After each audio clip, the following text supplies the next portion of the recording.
तो my dear friends, आज हम लोग पढ़ने वाले हैं रघुवीर सहाय द्वारा रचित हिंदी 12th का जो बिहार बोर्ड का है और उसकी कविता है जिसका नाम है अधिनायक। उस कविता को पढ़ने वाले हैं और भावार्थ सहित समझाएंगे आपको, और एग्ज़ाम के दृष्टिकोण से बहुत ही महत्वपूर्ण है यह। क्लास को ध्यान से देखिएगा। तो सबसे पहले जानते हैं कि रघुवीर सहाय का जन्म कब हुआ था। तो देखिए 9 दिसंबर 1929 को रघुवीर सहाय का जन्म हुआ था। ठीक है, आगे बढ़ते हैं, ध्यान दीजिएगा। 9 दिसंबर 1929 से 30 और वहीं इनकी मृत्यु हुई थी 1990 में। कब हुई थी? 1990। तो दिसंबर 1990 में। जन्म स्थान देखिए लखनऊ उत्तर प्रदेश, यानी कि इनका जन्म हुआ था कहाँ? रघुवीर सहाय का जन्म हुआ था तो लखनऊ उत्तर प्रदेश में। पिता का नाम था हरदेव सहाय, शिक्षक थे। तो पेशे से क्या थे इनके पिता? शिक्षक थे।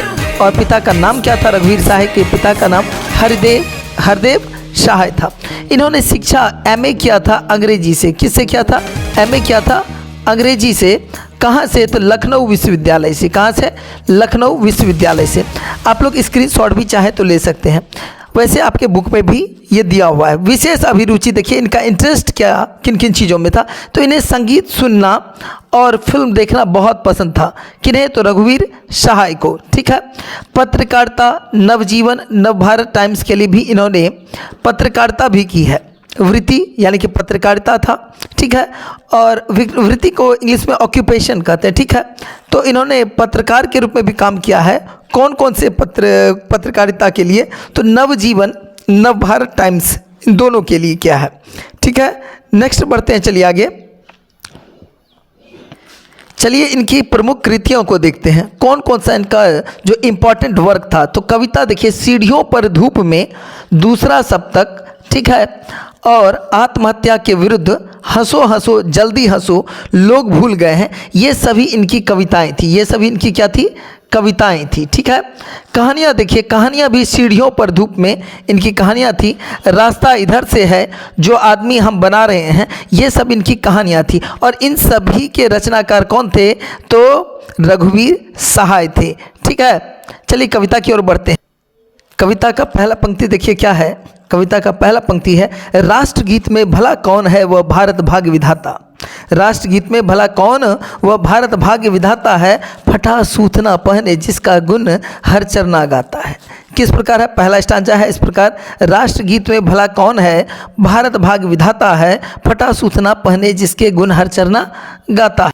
अब देखिए इसको भावार्थ सहित लिखेंगे कैसे अगर एग्जाम में आ जाता है। ये तो चार लाइन आपको दिया हुआ रहता है और इसको कहेगा भाव सौंदर्य स्पष्ट करें या भावार्थ स्पष्ट करें। तो लिखेंगे कैसे? प्रस्तुत पंक्ति हमारे पाठ्य पुस्तक दिगंत भाग 2 के अधिनायक कविता से ली गई है। तो लिख सकते हैं प्रस्तुत पंक्ति अधिनायक कविता से ली गई है, जिसके रचनाकार कौन है? तो रघुवीर सहाय हैं। यह एक व्यंग्य कविता है। कैसी कविता है? तो अगर आपको ऑब्जेक्टिव में भी यह रह सकता है कि अधिनायक कैसी कविता है? यह एक व्यंग्य कविता है। यह कविता कवि रघुवीर सहाय के संग्रह आत्महत्या के विरुद्ध से ली गई है। इन पंक्तियों में कहते हैं कि राष्ट्रगीत में भला कौन वह है जिसे भारत का भाग्य विधाता बोला गया है। यह कौन है जिसका गुणगान फटा सूथना पहने हर चरना गाता है। अर्थात हर आदमी गाता है।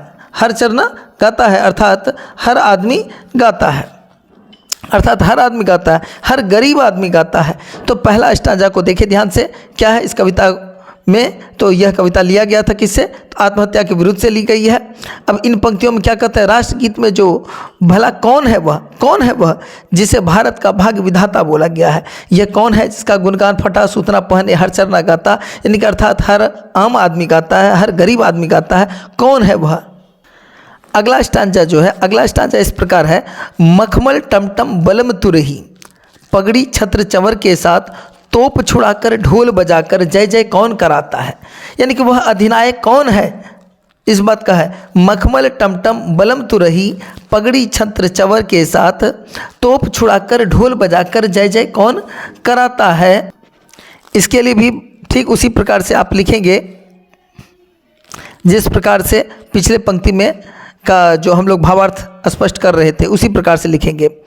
तो यह कविता कवि रघुवीर सहाय के संग्रह आत्महत्या के विरुद्ध से लिखी है।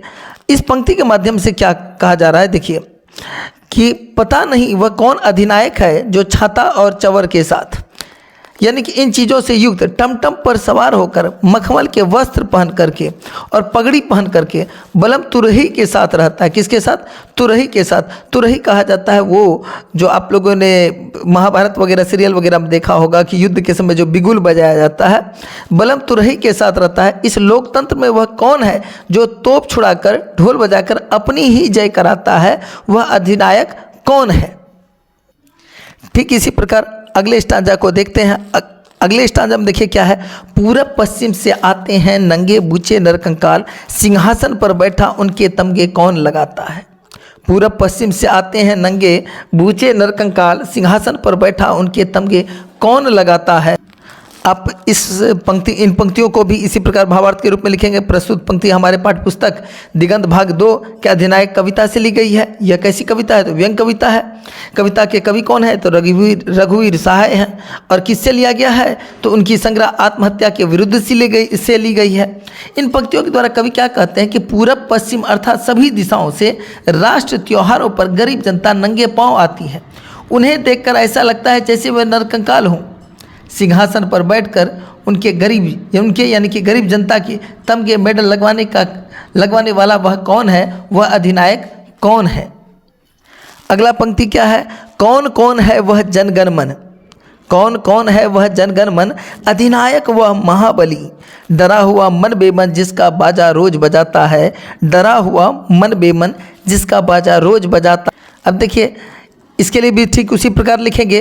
यह कविता कवि रघुवीर सहाय के संग्रह आत्महत्या के विरुद्ध से ली गई।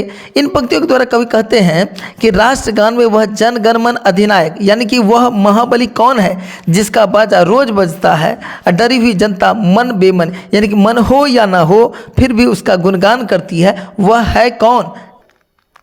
अब देखिए वास्तविकता में जो रघुवीर सहाय हैं वो उन्होंने तो व्यंग किया है वास्तविकता में, ठीक है। तो जो कविता हम लोगों ने पढ़ा उस कविता में कवि ने यह दर्शाया है कि आज़ादी के बाद गरीबों की स्थिति दयनीय की दयनीय रह गई। उनकी स्थिति में सुधार क्यों नहीं आया? वह पहले भी दुखी थे, आज भी दयनीय स्थिति में जीने के लिए बाध्य हैं। देश के शासक लोगों के ऊपर कवि ने क्या किया है? तो व्यंग किया। प्रस्तुत कविता के द्वारा जो है रघुवीर सहाय ने अपने काव्य के मध्य से साधारण व्यक्तियों के ऊपर हो रहे अन्याय और शोषण को दर्शाने का प्रयास किया है।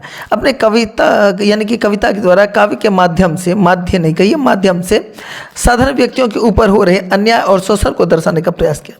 अपनी व्यंग्य भाषा के साथ कवि ने गरीबों के प्रति अपनी प्रगतिशील विचारधारा का परिचय दिया है। कुल मिलाकर के देखें तो रघुवीर सहाय ने व्यंग किया है अधिनायक यानी कि आपके शासक वर्ग जैसे आज विधायक, सांसद, नेता, प्रतिपक्ष नेता, विपक्ष, प्रधानमंत्री, राष्ट्रपति, सभी छोटे बड़े नेता सभी क्या करते हैं? केवल अपनी बड़प्पन में लगे रहते हैं और गरीबी करके जो है गरीबों का उद्धार करते करते खुद कहीं एक प्रकार से अमीर हो जाते हैं, पर गरीब ही रह जाते हैं। उम्मीद करते हैं कि आपको यह कविता समझ में आया होगा। अगर अच्छा लगा हो तो लाइक कीजिए, सब्सक्राइब कीजिए। धन्यवाद। जुड़े रहिए, बने रहिए।